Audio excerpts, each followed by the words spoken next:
கர்த்தருடைய கை எசேக்கியேல் தீர்க்கதரிசியை ஆவிக்குள்ளாக்கி எலும்புகள் நிறைந்த பள்ளத்தாக்கின் நடுவே நிறுத்தி, இந்த எலும்புகள் உயிரடையுமா என்று கேட்டார்.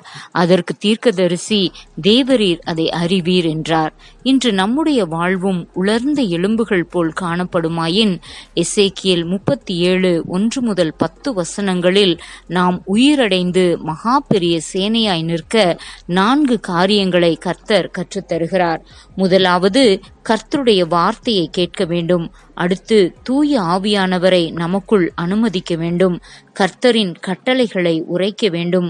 பரிசுத்தவான்களின் ஐக்கியத்தில் தேடி சென்று, எப்படி எலும்புகள் ஒன்றோடொன்று நரம்புகள் அதன் மீது வந்ததோ அந்த மாதிரி நாமும் இணைந்து கொள்ள வேண்டும். கர்த்தரால் கற்பிக்கப்பட்டதை விசுவாசத்தால் கட்டளையிட வேண்டும். அப்பொழுது கர்த்தருக்கென்று செயல் வீரர்களாய் உயிர் பெறுவோம். ஆமேன்.